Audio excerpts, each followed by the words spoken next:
ఆంధ్రప్రదేశ్ రాష్ట్రంలోని సింహాచలం అప్పన్న సన్నిధిలో గోడ కూలి 7గురు భక్తులు ప్రాణాలు కోల్పోయిన విషయం మనందరికీ తెలిసింది.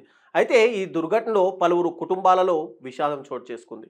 సింహాచలంలో భారీ వర్షం కురవడంతో బస్టాండ్ నుంచి వెళ్లే మార్గంలో అంటే షాపింగ్ కాంప్లెక్స్ వద్ద రూ. 300 టికెట్ క్యూ లైన్ పైన గోడ కూలి పడిన ఘటనలో 3 మహిళలు 4 పురుషులు అయితే మృతి చెందారు. దీనికి సంబంధించిన వీడియో ఫుటేజ్ ఒక్కసారి మనం చూద్దాం.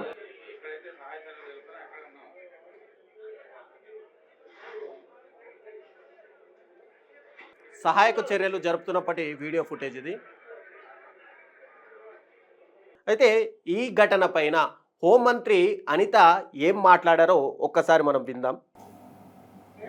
నేను ప్రికాషన్స్ విషయంలో ఒక 2 days బ్యాక్ 3 days బ్యాక్ అంటే ఈ క్యూ లైన్లు మొత్తం ఆ క్యూ లైన్లు అన్నీ మేము చెక్ చేసుకోవడం జరిగింది. ఇది అన్ఫార్చునేట్ థింగ్. అక్కడ గోడ ఉంది. ఆ గోడ పిల్లర్తో కట్టాడా, సిమెంట్తో కట్టాడా, బ్రిక్తో కట్టాడా అన్నది ఎవరు కూడా మేము చూసుకోవడానికి మాకు ఇలా ఇన్ఫర్మేషన్ వచ్చింది. గోడ కూలిందని 1 or 2 ఇంజురీస్ అన్నారు. అయినప్పటికీ కూడా నేను వచ్చి చూస్తానని చెప్పి నేను పుట్అవుట్ని వచ్చాను. అప్పటి నుంచి ఇప్పటి వరకు మేము ఇక్కడే ఉండడం జరిగింది. అంటే ఎక్కడ కూడా రెస్క్యూ ఆపరేషన్స్లో కానీ నిర్లక్ష్యం వహించడం కానీ ఎక్కడ కూడా మేము చేయలేదు. ఇమీడియట్గా క్షతగాతులు ఎవరైతే ఉన్నారో వాళ్ళందరినీ కూడా హాస్పిటల్కి తీసుకెళ్లి మేము పంపించడం జరిగింది. మిగతా రెస్క్యూ ఆపరేషన్స్ కూడా జరుగుతున్నాయి. ప్లీజ్ మిగతా అన్ని కార్యక్రమాలు చేస్తారు. ఏ టైంలో కన్స్ట్రక్ట్ జరిగింది, ఏ స్కీమ్లో కన్స్ట్రక్ట్ జరిగింది, ఎవరు కాంట్రాక్టరు, ఎవరు ఇంజనీరు, ఎవరు క్వాలిటీ కంట్రోల్ ఎవరు చేశారు, ఎవ్రీథింగ్ మేము ఇందులో ఎంక్వైరీ చేసుకుంటాం. ఎందుకంటే ఇక్కడ ప్రాణాలు కోల్పోయారు. ఈజీగా వదిలేయాల్సిన అవసరం ఏం లేదు. ఇందులో గవర్నమెంట్ కూడా చాలా సీరియస్గా ఉంది. అన్ని కోణాల్లో నుంచి కూడా మేము విచారణ జరుపుతాం. ఎవరైతే బాధ్యులు ఉన్నారో బాధ్యులు కఠినంగా శిక్షించే ప్రక్రియ గవర్నమెంట్. ప్రభుత్వం ఎక్కడా కూడా నిర్లక్ష్యం వహించకుండా రెస్క్యూ ఆపరేషన్ చేస్తుంది. కానీ ఆ గోడ ఏదైతే ఉందో అది బ్రిక్స్తో కట్టారా, దేంతో కట్టారో మాకు తెలియదు అంటూ కూడా అనిత అయితే చెప్తున్నారు. హోమ్ మినిస్టర్ ఈవిడ ఒక బాధ్యతాయుతమైన పొజిషన్లో ఉన్నావిడ. అయితే ఇక్కడ మనము ఈ ఇమేజ్ నుంచి ఒక్కసారి చూసుకోవచ్చు.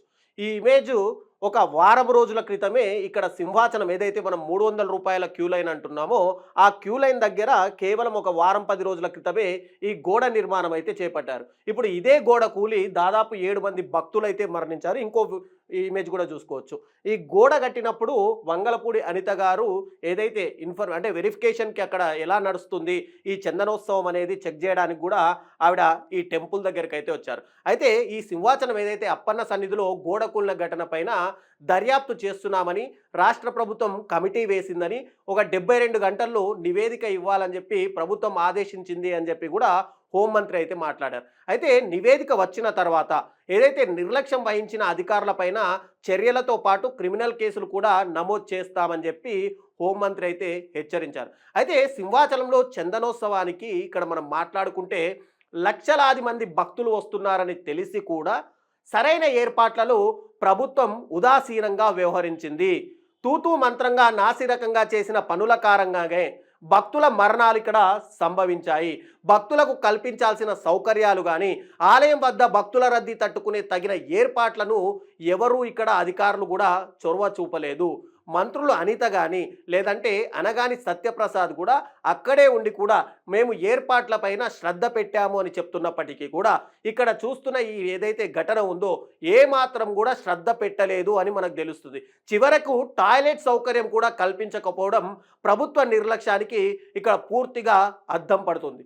వైకుంఠ ఏకాదశి రోజు శ్రీవారి దర్శనం కోసం గతంలో మనం మాట్లాడుకుంటే తిరుపతిలో ఏర్పాటు చేసిన టోకెన్ల జారీ కేంద్రం వద్ద జరిగిన తొక్కిసలాటలో అప్పుడు 6 మంది చనిపోతే 40 మందికి పైగా గాయపడ్డారు. ఇప్పుడు సింహాచలం స్వామివారి దర్శనం కోసం వచ్చిన 7గురు మృత్యువాత పడ్డారు. అంటే వరుసగా జరుగుతున్నటువంటి దారుణాలు కనుక చూస్తుంటే మనము ఎక్కడో ఏదో అపచారం జరిగిందని మాత్రం ఖచ్చితంగా అర్థమవుతుంది. అయితే నాడు ఎక్కడా జరగని అపచారానికి డిప్యూటీ సీఎం పవన్ కళ్యాణ్ ఆర్భాటంగా ప్రాయశ్చిత్త దీక్షలు చేశారు. హిందూ మతానికి తానే బ్రాండ్ అంబాసిడర్ అన్నట్టుగా ప్రచారం చేసుకున్నారు. కాగా ఇప్పుడు సింహాచలంలో కానీ గత జనవరిలో తిరుపతిలో జరిగిన దారుణాలు మన కళ్ళెదుటే అందరికీ కనిపిస్తున్నాయి. పవన్ కళ్యాణ్కు ఏమాత్రం మానవత్వం ఉన్నా ఆయన ఇప్పుడు ప్రాయశ్చిత్త దీక్ష చేయాలి అని కూడా సోషల్ మీడియాలో నెటిజన్లు కామెంట్ చేస్తున్నారు. అలాగే ఖచ్చితంగా ప్రజలకు క్షమాపణ చెప్పాలి. ఆలయాల్లో జరుగుతున్న అన్యాయాలపై ఇప్పుడు ఎందుకు బయటకు వచ్చి పవన్ కళ్యాణ్ మాట్లాడట్లేదు?